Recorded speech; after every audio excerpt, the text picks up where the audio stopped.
Hello, I'm Rachel from Dwensa Garden in Ireland, and you're very welcome to this greenhouses tour. So today what we're going to do is we're going to go behind me into the greenhouse to have a look at the work I have in progress. So this is the working greenhouse where I have seedlings and I have propagations and I have potting ups going on. So we're going to go in there and see that, and then we are going over there to the glasshouse to see my display plants. So these are longer term collections that I keep either in pots or in the greenhouse border, which has been permanently planted up with tropical or subtropical type plants. Okay, so in we go.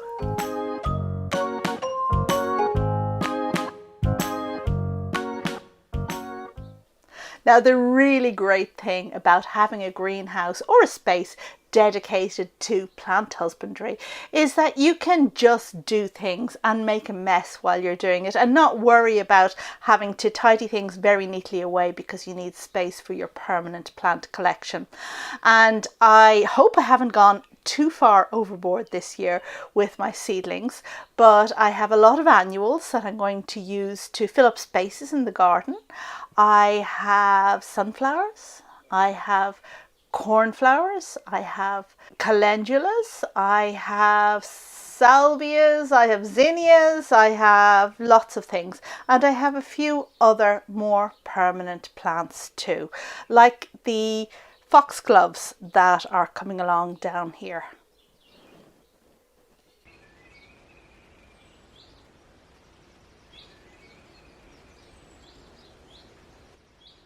So as you can see, there are lots of seedlings popping up, and a good thing to do at this time is to just deadhead the annuals to make sure that they keep on flowering.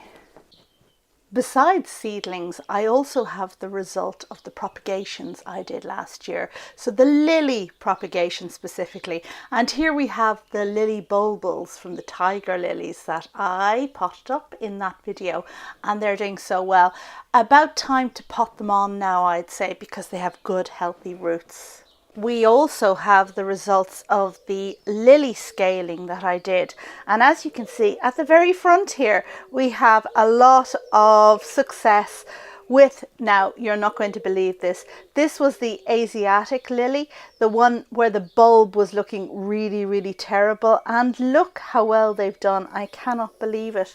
Whereas on the other hand, at the back, can we see that there, we have the scales from the species lily I dug up from the garden, and that's not doing so well at all. And I've since learnt that that particular lily, which is Speciosum, it is a bit more pernickety about when and how you propagate it from scales, so that's why this hasn't been successful. Here we have my favourite annual grass called Hordeum jubatum, or squirrel grass. That's that kind of leggy thing there at the front that just looks like strands of grass. We have salvias, and at the very back we have an Amaranthus that looks sick, but it's not, it's just yellow. And it's supposed to be yellow because that's how the plant ends up. Moving over to the right, we have my primroses that were planted up, sown I guess is the correct term, last autumn, and they're doing so well. Not every cell is populated, but when two primroses pop up in the same cell, I move one of them to a vacant cell, and you can see that's happened there in the bottom right with that little fella down there. And it's very important at this stage to make sure that you don't just prioritise the healthiest seedlings, because these are mixed primroses, and it could be that the best colour or the best form is the one that germinates later, so you don't want to discard that. And down here we have straw flowers, or Helichrysum. Two lots, one which comes with the traditional name of Helichrysum and the other with a very complicated name beginning with an X. Anyway, I'll put it up here on the screen. In any case, they are reliable annuals that just go on flowering all summer, and that's exactly what I want. And over here we have something just a little bit different, not an annual at all. Now this is Canariensis. Don't know if you can see that there, but it's from the Canary Islands, as the name might suggest, and it's a climber which does well almost outdoors in my climate. So it's one that I'm going to grow in the cold greenhouse. The plan is in this working greenhouse that I'll grow this up along the supports on the roof. And down here at the very bottom we have cosmos, which were late to the party in terms of being sown, but I just thought, yeah, I need some cosmos in my life. I also have Tithonia the torch coming, and these are annual seedlings that should produce big plants by the end of the season with orange flowers, orange juice, orange flowers. Now, one thing I will say about the compost I'm using, and as you know, I'm using peat-free compost, and it's the Horizon brand that I have been using up until now. I find it very difficult to manage because the surface of the compost dries out, whereas the inside can stay moist, so it's very hard to know how to water it. I'm experimenting with different brands at the moment. I have 2 different brands, so I'm going to keep you updated on how that goes. Over here we have ranunculus, which were corms that I bought last autumn and planted up. I forgot to show them in a video, but they are not doing terribly well at all. They just seem really difficult to get going, and you can see with this particular pot, not all of them have come up. Surprisingly, we have blooms on this citrus plant this year, which is really a surprise considering it was kept in the working greenhouse at a lower temperature. But yeah, it seems to be doing well. And over here on my new potting bench, yay, new potting bench. I picked this up in a supermarket and it really is the business.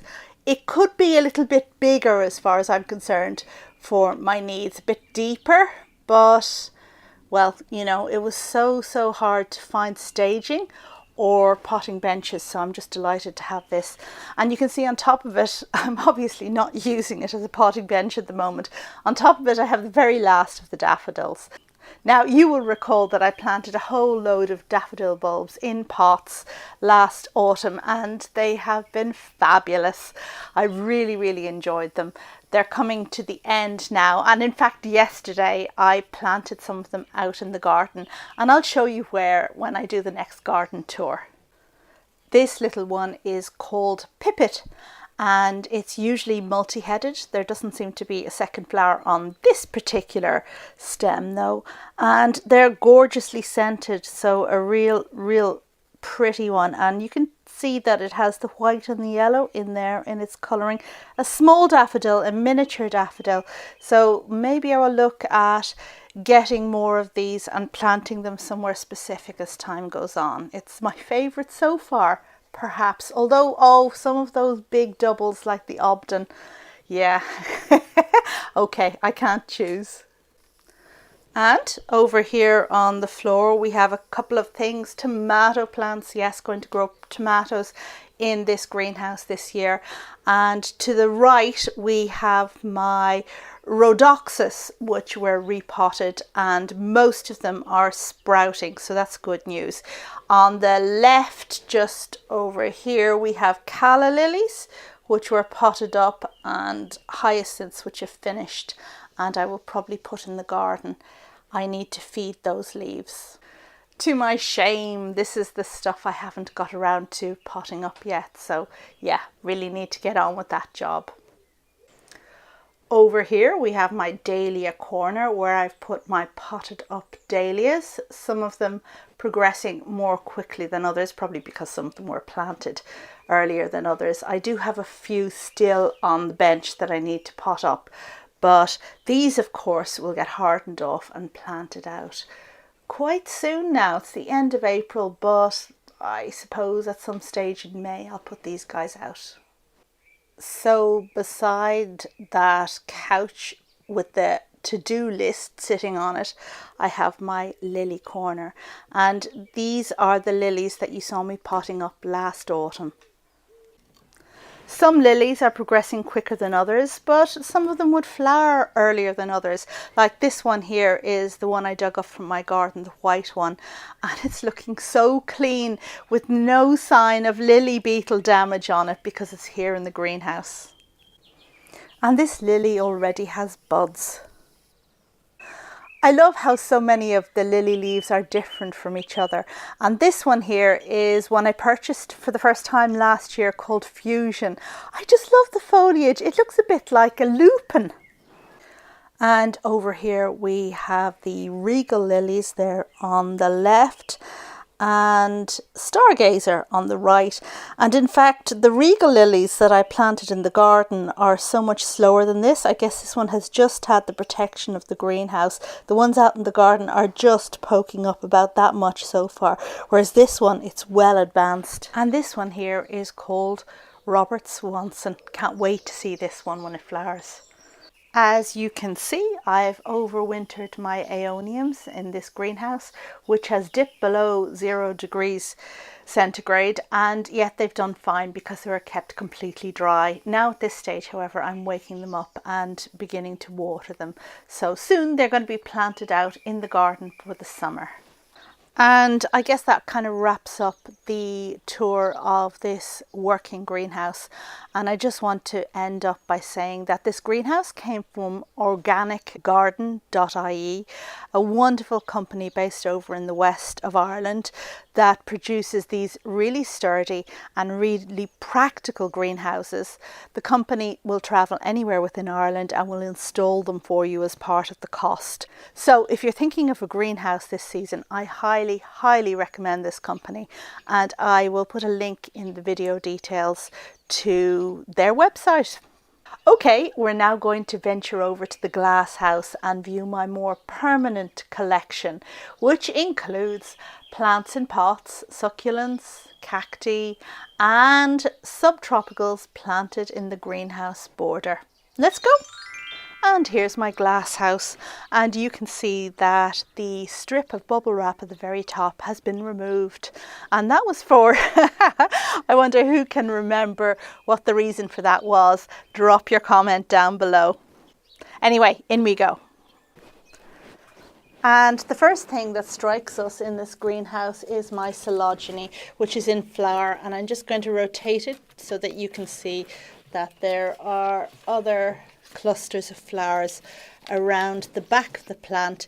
In fact, I guess this is its best size. Not an amazing flowering, but still quite good. And I absolutely love the pure whiteness of those gorgeous flowers and their yellow throats. And just left of the Coelogyne, my right, is this Protea, which is a glorious flower, and I think this is the best flowering it has ever had before. So we have one flower that's gone over here, we've one left to open, we've, oh my goodness, let's just count the flowers. 1, 2, 3, 4, 5, 6, 7, 8.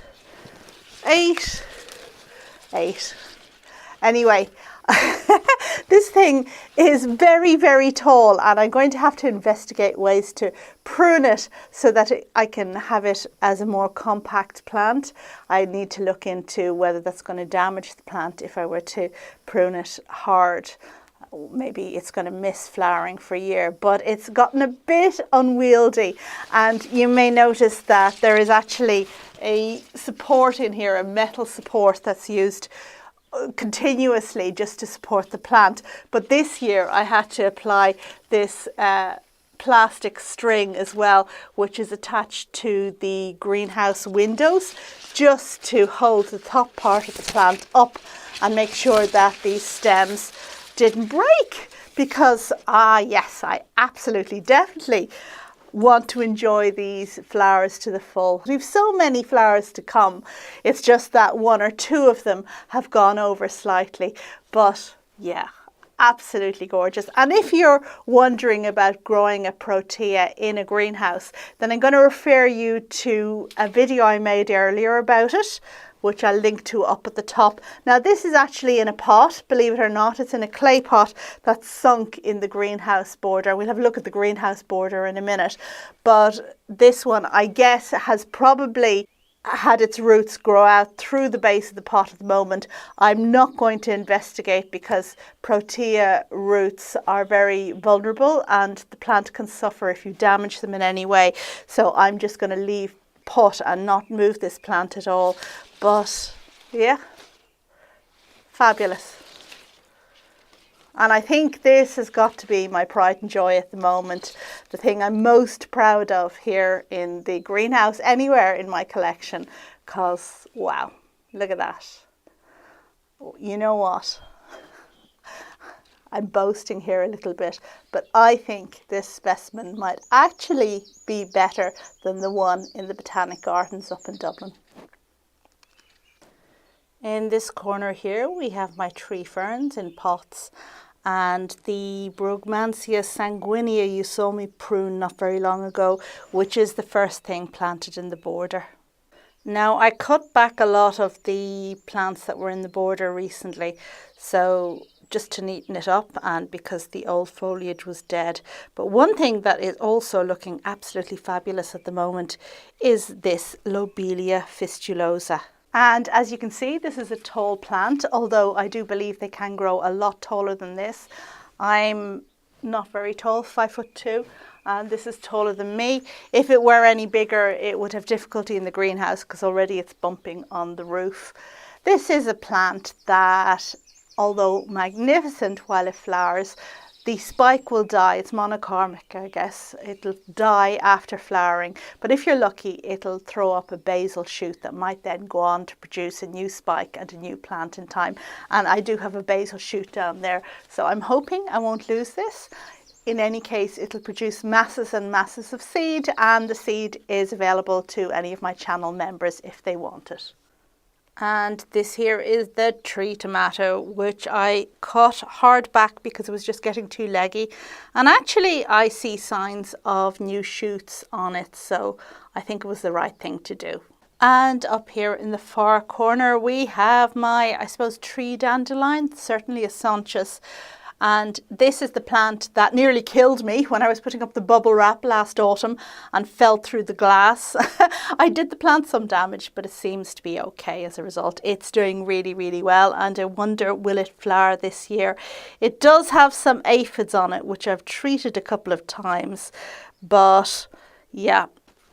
And generally speaking, beautiful though it is, anything that's prone to aphids or whitefly is something that you need to get rid of in your greenhouse, especially if it's a permanent display, because you don't want it infecting everything else. So yeah, this one may have to go. And what I recently did was plant some of these tigrinum in the border. And these are gorgeous, gorgeous little bulbs that produce the most fantastic looking flowers. Now I've grown them in pots before, but I think they just do perfectly in this border here. And a friend has told me that in his very seaside, very mild garden, they actually seed about and come back. So I'm just hoping that the same thing will happen here in the greenhouse border. And over here we have my epiphyllum collection, and so many of them are budding up now. We have buds, do you see them there and there at the very back against the glass? We have ones here and here. We have little ones down here, just buds everywhere. And if you want a little bit more information on caring for epiphyllums, then I do recommend the video I made on it, which I'll link to above. It is quite comprehensive. And now we're going to have a look at the staging on the right, where I have smaller specimen plants, and some of them are looking great at the moment. So the first plant here on this staging that I want to tell you about is this guy here, and it's a Bilbergia. Now I'm going to bring this a bit closer so that you can see the flowers a bit better. And this is a gorgeous, gorgeous thing from around Brazil way, I do believe. And you may guess from the look of it that it is in fact a bromeliad, so an epiphyte in essence, but it does so well in a greenhouse. It's extremely hardy, I believe. And every spring then, without any fuss, it sends up these pink spikes, which then go on to produce these drooping blue flowers. Look at that. I love the curly bits on them. And yeah, so the pink spikes against the green is pretty enough in itself, but then those beautiful blue flowers. And this is definitely a winner, and one that you can grow without too much fuss. So even if you don't have any heat in your greenhouse, as I do here, you could probably grow the Bilbergia without any problem. Now, what else did I want to show you? Ah, yes, green ice. Green ice, green ice, green ice. So this is a cross between Gasteria and Aloha, and it's a cultivar called Green Ice. It's now in flower. Just going over, if you were on my call, my live stream the other night with members, you would have seen it in its best flowering, but at the moment it is going over. And what a beautiful compact plant it makes. Just a fantastic pot specimen that's slow growing, so never gets too big. And the flowers, of course, are just a bonus, because who wouldn't want to have something as gorgeous looking as that in their collection? Now, we have other things. We have some of my Codex pelargoniums coming into bloom at the moment, and lots and lots of Echeverias. And this one here, oh my goodness, look at the gorgeous yellow flowers on it. It's a first flowering for this one, which is new in my collection. And what are we? Shinai? I'll put the name up on the screen. Not sure about that name, but really, really pretty flowers on a very Echeveria looking plant. Nothing special about it in itself, but the flowers are really, really nice. And what else can I show you? Yes. So this one here, this is Elegance, and I potted this one up into a little bowl last year because I just think it looks really, really nice like that. And that just about brings me to the end of this greenhouse update. I hope you enjoyed it. Which was your favourite bit? Did you prefer the working greenhouse with all those seedlings coming, waiting to populate the garden? Or did you prefer the collectibles permanent display in here? Let me know in the comments down below. And I guess, thank you for watching as always. If there was a particular plant that you'd like me to elaborate on in the next video, then do let me know that too. Okay, that's all for now. Have a great day. Bye. And finally, how could I finish this greenhouse tour without giving you an update on my furcraeas, these two amazing giant plants here behind me.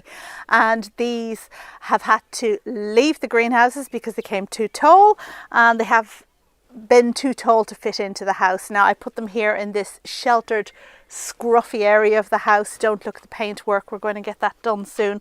And when it's been cold, I've used this bubble wrap here just to cover them up and provide a temporary shelter. I will hope that that's the end of the frost, and very soon I can put these guys out in the border.